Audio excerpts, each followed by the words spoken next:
आइए दोस्तों, आपका स्वागत है क्लास मैथ विद कृष्णकांत। आज मैं सिंपल इंटरेस्ट के महत्वपूर्ण सवालों को लेके आया हूं जो आपकी आने वाली परीक्षा में बहुत ज़्यादा लाभकारी होंगे। आइए अब सवालों को देखते हैं। हमारे चैनल को सब्सक्राइब जरूर कर लीजिए। आप लोग अच्छा लगे अगर ये कंटेंट और हमारे पढ़ाने का तरीका तो लाइक और कमेंट किया करें, उससे हमें एक मोटिवेशन मिलता है और आगे भी हम इस तरीके के वीडियो डालते रहेंगे। मैथ से संबंधित जितना भी सिलेबस पूरा कंप्लीट करके देंगे। धन्यवाद। आइए देखते हैं सवालों को। 6% वार्षिक साधारण ब्याज पर किसी धनराशि का कितने समय के लिए निवेश किया जाए ताकि उसके मूल्य में 40% की वृद्धि हो जाए। बहुत अच्छा सवाल है। 6% रेट है देखो, और 40% की वृद्धि हो जाए यानी कि उसको जितने समय के लिए उसने राशि जमा की है उस पर 40% उसको ब्याज हो जाए। इसका मतलब ये है, मैं बहुत स्लो स्लो फाउंडेशन की तरह आप पढ़ाऊंगा, बिल्कुल बेसिक लेवल से, ताकि आपको एक एक चीज इसके सवालों में समझ में आए। बस वीडियो को पूरा देखें और ध्यान से देखें, सब कुछ समझ में आ जाएगा आपकी। तो इंटरेस्ट अपन को 40% मिले, इसका मतलब ये होगा, ठीक है, उसके मूल्य में 40% की वृद्धि हो जाए।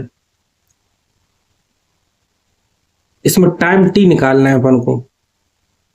अब जो नेट परसेंट दिया है वो 40% है। 40% है और नेट परसेंट क्या होता है? R into T percent. यही तो होता है, आर इंटू टी परसेंट। तो नेट परसेंट है अपना नेट इंटरेस्ट परसेंट,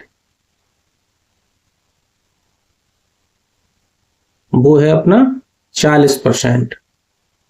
ठीक है, और ये किसके बराबर होगा? 40% बराबर होगा आर इंटू टी परसेंट के। आर की वैल्यू अपन को दे रखी है, वो है 6, तो जी हो जाएगा 40/6 टी की वैल्यू। तो टी बराबर आ जाएगा अपना 6 छंग 36 और 4/6, 6 सही 2/3 ईयर्स। अपना आंसर हो जाएगा ए। अगला सवाल देखते हैं। एक निश्चित धनराशि पर साधारण ब्याज 8% वार्षिक की दर से 3 वर्षों के लिए साधारण ब्याज उसी धनराशि पर 8% वार्षिक की दर से 7 वर्षों के लिए साधारण ब्याज से 9,120 रुपए कम है। धनराशि ज्ञात कीजिए, यानी हमें पी की वैल्यू ज्ञात करना है। मूलधन कितना है? तो 8% के रेट से 3 साल का ब्याज हो जाएगा 8 गुणे 3 यानी 24%, और 7 साल का हो जाएगा 8 सते 56%। तो 56% माइनस के 24% उसके बराबर आ जाएगा जी 9,120 रुपए। तो 56 माइनस के 24 जी आ जाएगा 32%। 32% की वैल्यू हो गई 9,120 रुपए। धनराशि 100% होती है, तो 100% की वैल्यू अपन को निकालनी है। तो 100% की वैल्यू निकालने के लिए 32 गुणे 100,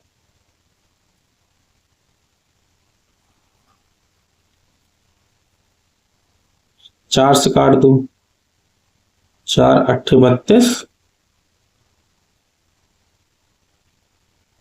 4 दूनी 8, 11, 4 दूनी 8,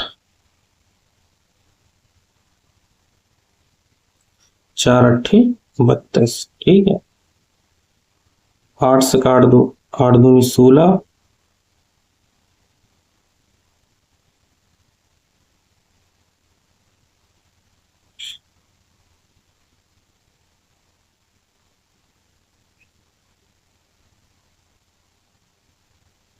ठीक है, ये आ गया अपना 2,080/8 इंटू 100।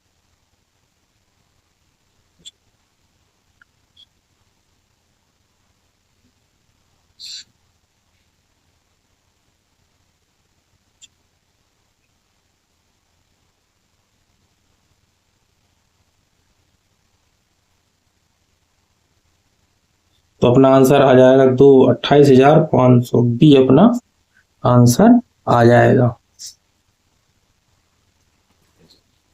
एक साहूकार 30,000 रुपए को दो भागों में पहले 8% प्रतिवर्ष की दर से, दूसरा 9% प्रतिवर्ष की दर से ऋण पर देता है। यदि धनराशि पर कुल वार्षिक साधारण ब्याज 2,650 रुपए है तो 8% की दर से ऋण पर दी गई धनराशि कितनी। इसको अपन दो विधियों से लगा सकते हैं। एक तो इसमें समीकरण बना लेंगे अपन और उनको हल कर लेंगे। दूसरा इसमें एलिगेशन मेथड का भी यूज करके अपन इसको हल कर सकते हैं। आइए पहली विधि देखते हैं। जैसे कि 30,000 रुपए है, ये पहला भाग 8% के हिसाब से है, ठीक है। तो हम मान लेंगे 8% गुणा P1 प्लस के 9% गुणा P2 बराबर कितना है 2,650। इतना ब्याज मिल जाता है, ठीक है। तो ये परसेंटेज जब हटाएंगे अपन तो 8P1 प्लस के 9P2 बराबर 2,650। ये इतना एक इक्वेशन जी बन गई। दूसरी इक्वेशन P1 प्लस के P2 बराबर हो जाएगा 30,000। अब अपन को सॉल्व करेंगे, अपन को 8 वाली वैल्यू निकालनी है तो जे इसको बराबर करेंगे अपन, इसलिए इसमें 9 का गुणा कर देंगे अपन। जब इसमें 9 का गुणा कर देंगे अपन, जे और जे कट जाएगा और इसमें से इसको घटा देंगे तो यहां बचेगा अपना P1, जो 9P1 हो जाएगा। तो P1 बराबर आ जाएगा जो 9 × 27, 2,70,000। 2,70,000 में से माइनस के 2,65,000, तो जी 5,000 बचेगा और यही अपना आंसर हो जाएगा। दूसरी विधि है जो एलिगेशन मेथड है। एलिगेशन मेथड में अपन लोग क्या करेंगे, पहला भाग 8% है, दूसरा 9% है और जो बीच में आता है वो इन दोनों के बीच की वैल्यू रहती है, टोटल परसेंट रहता है। तो 2,650 का अपन लोग निकाल लेंगे। इसमें 2,650 बटे 30,000 इंटू 100,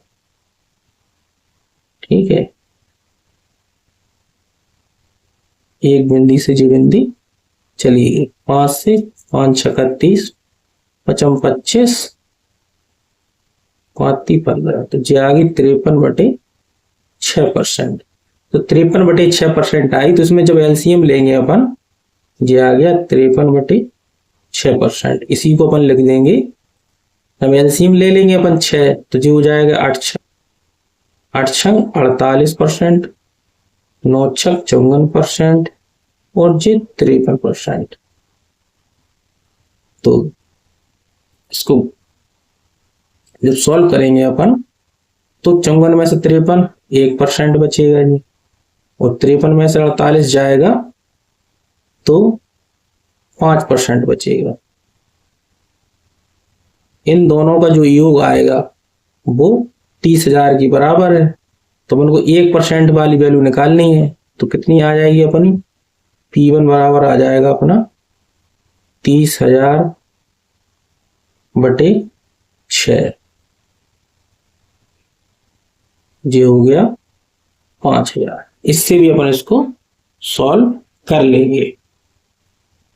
दोनों मेथड आपने ध्यान से, जो आपको सही लगे, जी फर्स्ट मेथड, जी सेकंड मेथड, जो अच्छा लगे उससे आप इसको सॉल्व कर सकते हैं।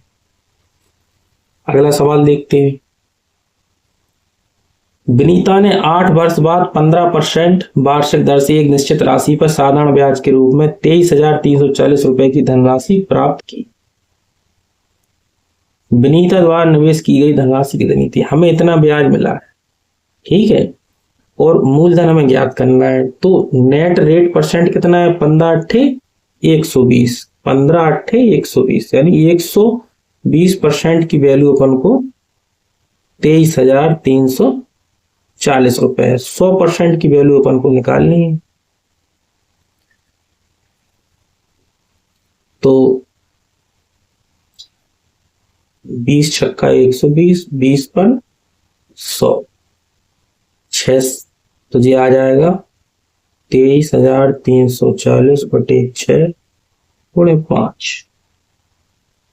ठीक है, 6 × 18, 6 × 8 = 48,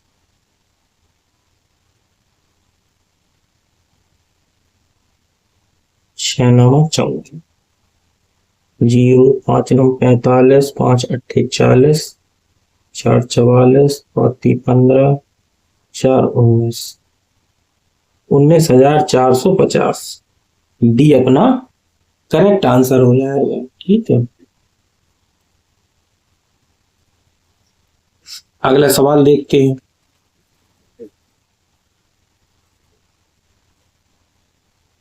सुदीप ने एक निश्चित धनराशि, अच्छा सवाल है जी।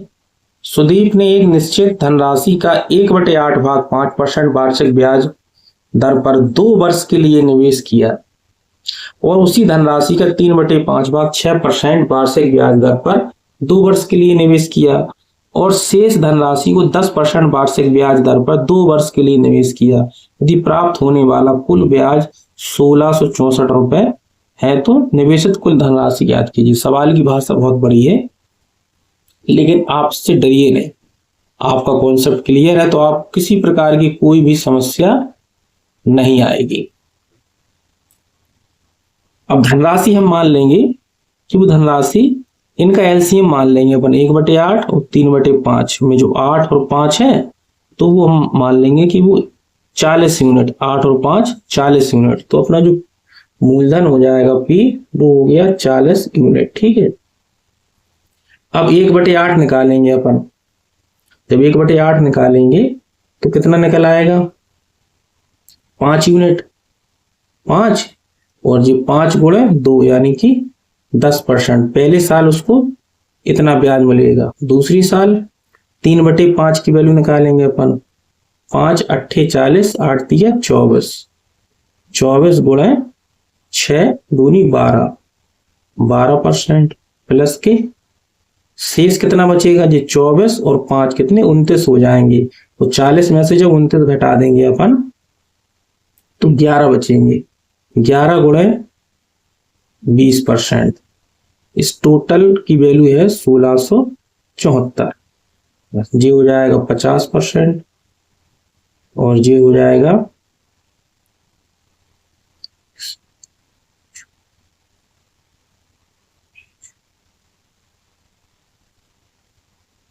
220%। इन सबको जोड़ देंगे अपन, जो हो जाएगा 270, 470 और 8, 8 × 7 = 15, 558%।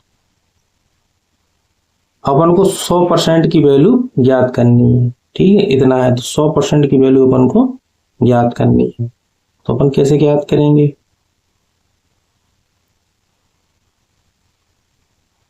जे इसका 3 गुना है। ठीक है, 100% की वैल्यू नहीं, 40 यूनिट की वैल्यू ज्ञात करनी है। सॉरी, 40 यूनिट की। जे इसका 3 गुना है। ठीक है, तो जी आ जाएगा अपना 3/3 ×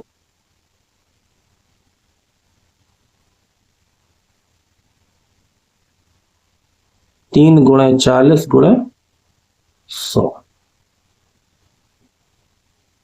ठीक है, तो 4 × 3 = 12, 12,000 अपना आंसर आ जाएगा।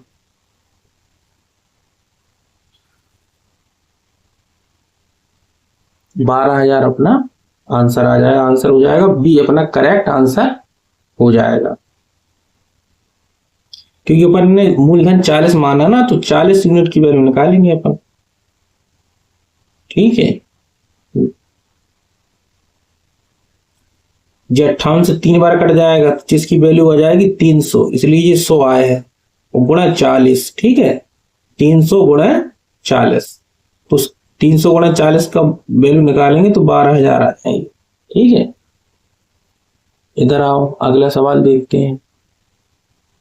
8,400 रुपए की एक धनराशि 8.75% वार्षिक साधारण ब्याज दर पर एक निश्चित अवधि में 11,046 रुपए हो जाती है।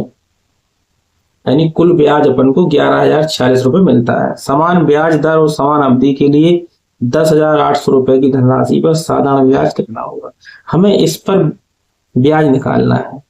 ठीक है, इस सवाल में इसका रोल नहीं है। हम क्या करेंगे, ये 11,046 रुपए मिला है, वो मिश्र धन है। ठीक है, तो मूल हमें ब्याज कितना मिला होगा? ब्याज मिला होगा 11,046 में से अपन घटा देंगे 8400, तो ये हो जाएगा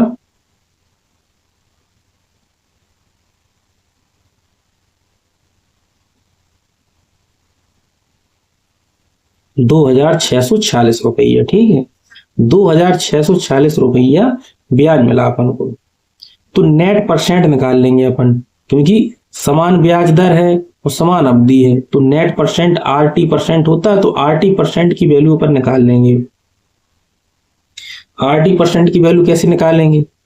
2,646 बटे 84 रुपए पे मिला ना जी, जो ब्याज मिला है दोस्त, यहां भी समय जितना है वहां भी समय उतना, उतनी समय के लिए जो ब्याज मिला है, कितने पे मिला है? इतने पर। तो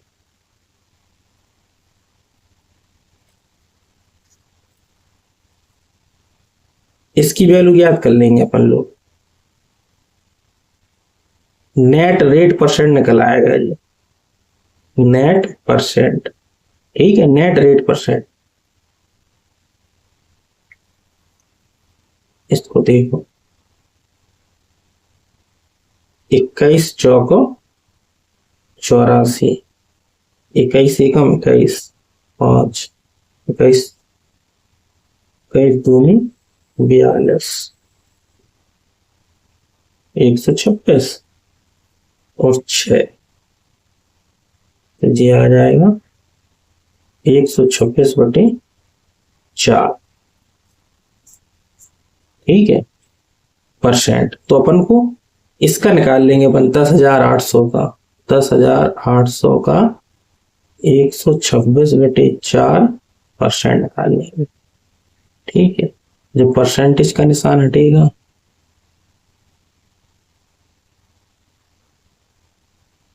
जे बिंदी से जे बिंदी कट जाएंगे, और 4 दूनी 8, 4 सत्ते 28, तो आप देख रहे हैं 27 गुणे 126। तो लास्ट डे सब में अलग अलग है। 7×42, जिसके लास्ट में 2 आ जाए, लास्ट में 2 आ रहा है इसमें, ये अपना आंसर आ जाए 3403। ये अपना करेक्ट आंसर हो जाएगा। ये सवाल बहुत अच्छा था।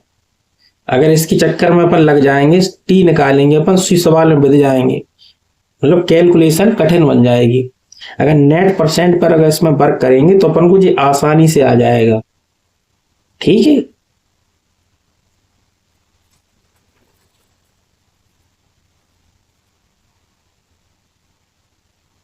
इस सवाल को हल करते हैं। ₹T को साधारण ब्याज के 5% वार्षिक दर पर निवेश किया जाता है।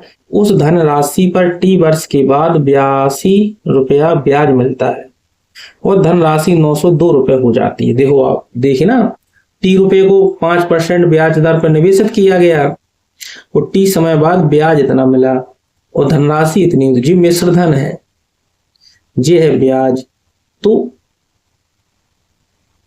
P कितनी वैल्यू कितनी हो जाएगी? 902 माइनस की 82,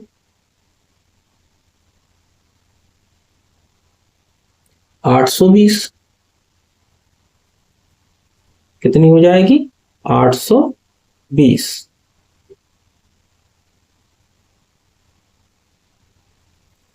820 आपका मूलधन हो गया। ठीक है, अब हमें टी की वैल्यू ज्ञात करना है, समय ज्ञात करना है। तो 5% की दर से इतना ब्याज मिल रहा था। ठीक है,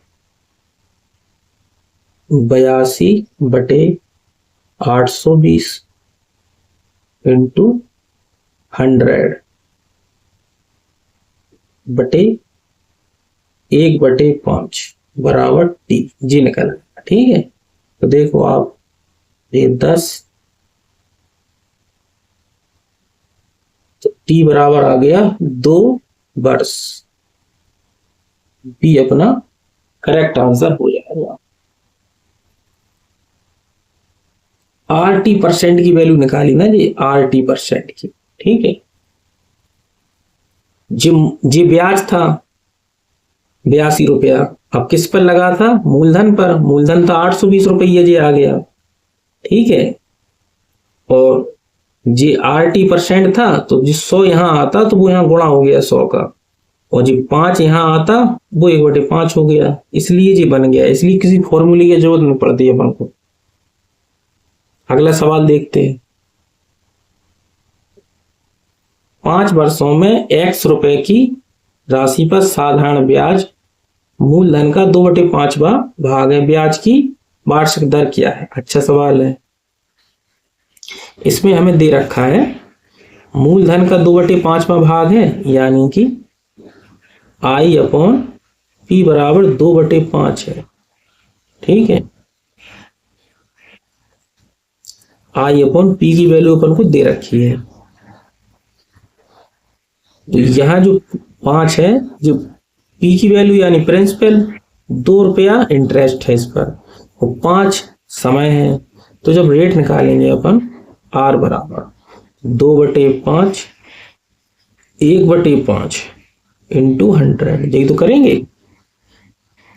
2/5 में 5 का भाग देंगे तो 1 साल का ब्याज निकल आएगा, तो 1/5 हो गया। वो परसेंटेज में निकालेंगे तो 100 का गुणा कर देंगे, तो ये अपना हो गया 4, 4 दूनी 8, तो 8% अपना आंसर आ जाएगा।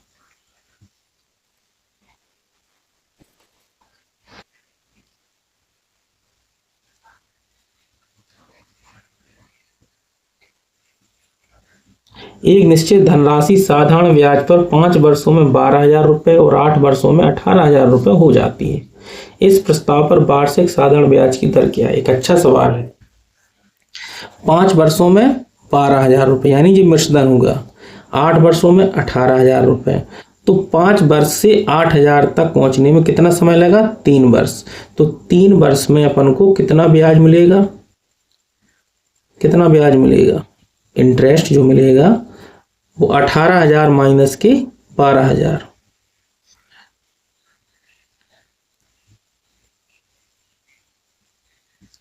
यानी 6,000 रुपया अपन को मिलेगा।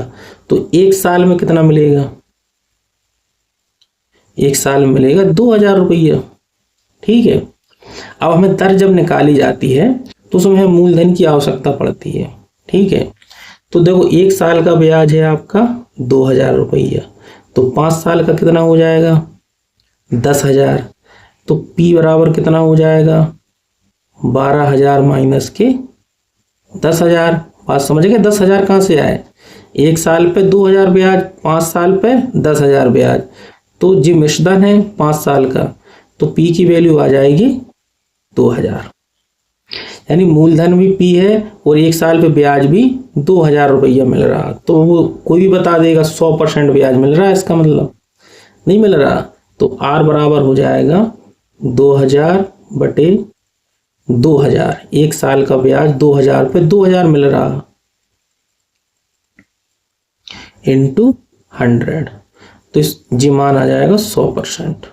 अपना आंसर हो जाएगा C।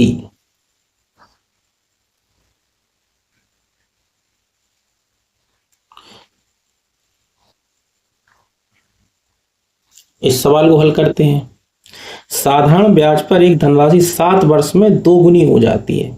साधारण ब्याज की समान दर पर दर वही है, वह धनराशि कितने वर्षों में 4 गुनी हो जाती है। जब कभी कोई सवाल में कहा जाता है कि वो राशि 2 गुनी या 4 गुनी हो जाती है तो उसका मतलब समझना चाहिए। 2 गुनी का मतलब है 200%। 200% वो हो गई, यानी 100% मूलधन है, 200% हो गई तो ब्याज हमें कितना मिला होगा, 100% मिला होगा। यानी 7 वर्ष में ब्याज 100% मिला होगा। मिला होगा कि नहीं, बात समझे ना भाई। 2 गुनी का मतलब 200% हो गई वो राशि। 100% मूलधन था, 200% उसका मिश्रण हो गया तो ब्याज कितना मिला होगा, 100%। कितनी वर्ष में मिला, 7 वर्ष में मिला। अब वो हमसे पूछ रहा है कि 4 गुनी हो जाएगी, यानी कि 100% की चीज 400% हो गई तो ब्याज कितना मिलेगा, 300%। तो 300% में कितना समय लगेगा, हमसे ये पूछ रहा है कितना समय लगेगा। ठीक है, तो देखो 100% में कितना समय लग रहा, 7 वर्ष। तो 300% में कितना समय लगेगा, 7 गुणे 3 यानी 21 वर्ष। अपना आंसर हो जाएगा सी। हो जाएगा कि नहीं। क्लास यदि अच्छी लगी हो तो लाइक और कमेंट करना ना भूलें। आपके लाइक और कमेंट से हमें बहुत ज़्यादा मोटिवेशन मिलता है वीडियो बनाने के लिए, इसलिए लाइक और कमेंट जरूर किया करें। और कोई गलती जैसे हो जाती है उसको हम सुधारते भी हैं। ठीक है, नमस्कार।